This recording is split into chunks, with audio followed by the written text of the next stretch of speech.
What are some icks that men have for women? And I know a lot of men do not like that term, they absolutely hate it. One, constantly talking over people. I know of some women where you cannot even get a sentence out without them talking over you. And yes, most people are not like that. They can have a back and forth conversation that's fairly normal. But I've also noticed that sometimes you interrupt people and you do it constantly and you don't have that self-awareness where you're like, okay, I need to stop doing that. And to be fair, I feel like we all do it in small doses. I catch myself doing it. But it's important to keep in mind that it's not a polite thing to do. Sometimes mentally, if I'm not sure the person's completely done talking, I'll kind of count in my head as I'm listening to them, but I'll count to 3 or 4 seconds. That way they have a chance to finish what they're saying. 2, never admitting when she's wrong. We're all wrong sometimes. It's not one of those common human experiences. But if you're not the type of woman that can take accountability and be like, yeah, I screwed up. This is where I was wrong. This is what I'm trying to do to fix it. A man will just get the ick quickly because he knows at some point in the relationship you will screw up. It's guaranteed. So will he. So if you're the type of woman that gets after him for being wrong heavily, you penalize him and just ruin his life for it. But also when you're in the wrong, you can't even own it. Ew. 3, treating every disagreement like a personal attack. A man can bring up, hey, it really bothered me without you when you did blank, and you don't need to take it personal like, oh my gosh, he hates me. Oh my gosh, I'm the worst person in the world. I see a lot of videos and memes making fun of men because sometimes when a woman brings up, hey, are you following that woman? Fine, I'll just delete my whole Instagram. But women do this exact same thing. A man can't bring up an issue without her exploding on him and getting super angry. Oh, just find somebody else then. Go find somebody less is something I constantly hear. Starting drama for entertainment. You may enjoy it. Maybe you enjoy dramas. Great. Watch them on TV. Enjoy it with your girlfriends. Explore that arena somewhere else. But a lot of men do not enjoy drama. They want peace. So if you're talking crap about your friend that you've been best friends with for the last 20 years, he's going to be sitting there being like, why are you friends with her? Second, he's going to be sitting there being like, okay, if she can talk about this friend like this, but sit there and be nice to her face, does she even respect and like me? What is she saying when I'm not in the room?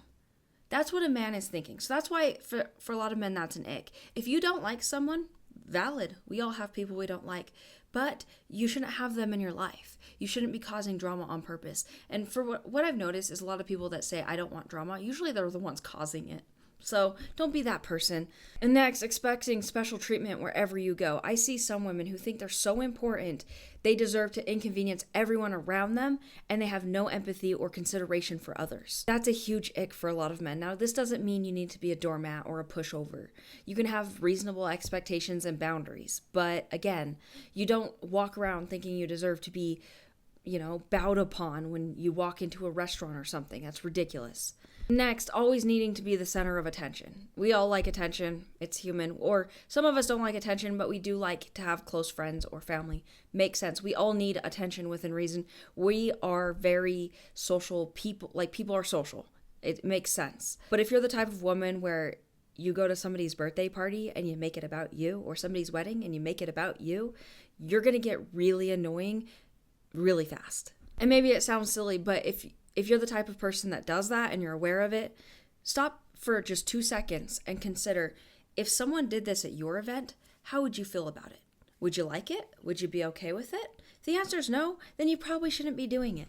Also, to be fair, everybody is different and that needs consideration as well. Sometimes, as silly as it might sound, looking up etiquette videos on how the appropriate way to act is a great way of doing that. If you're not sure what manners to have at certain events, I know some of us aren't always taught manners when we're kids, then you can look those videos up. They do exist. I know that sounds silly, but again, it might help you if you struggle with this. Next, needing constant validation or straight out fishing for compliments. Okay, we all need validation sometimes. Sometimes we want reassurance from our partner, and that's okay. You can ask for it. Like, I think we should just be more blunt about that. Be like, I want some reassurance on blank. I'm feeling ugly today. Can you notice something about me? Can you compliment me?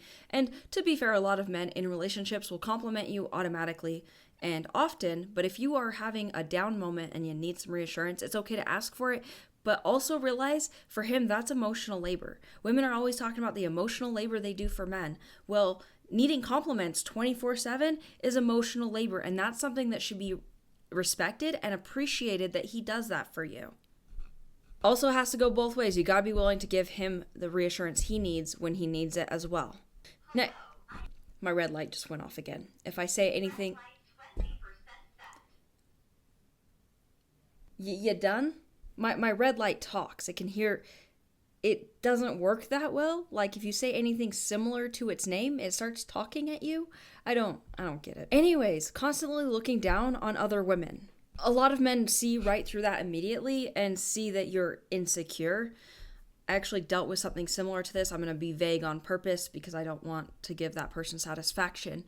But someone my husband was talking to actually did this weird passive-aggressive jab about me, which is kind of comical. And it actually sounded like a compliment on the surface, but he could see right through it that she was feeling insecure about herself, so she was taking jabs at me.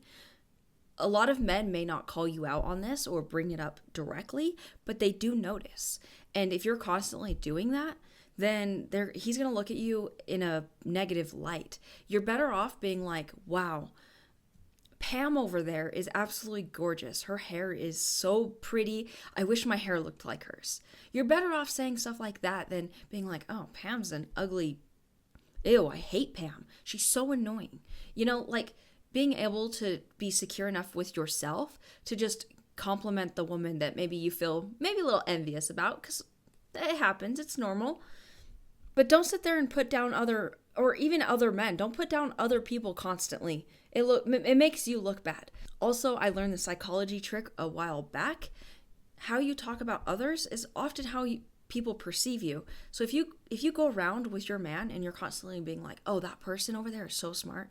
Oh, have you met him over there or her? Don't try to make him jealous with the guy compliments. That's not what I meant. But like you sit there and compliment other people, he's more likely to see you in that light. If you're talking about how smart someone is, he's more likely to see you as smart.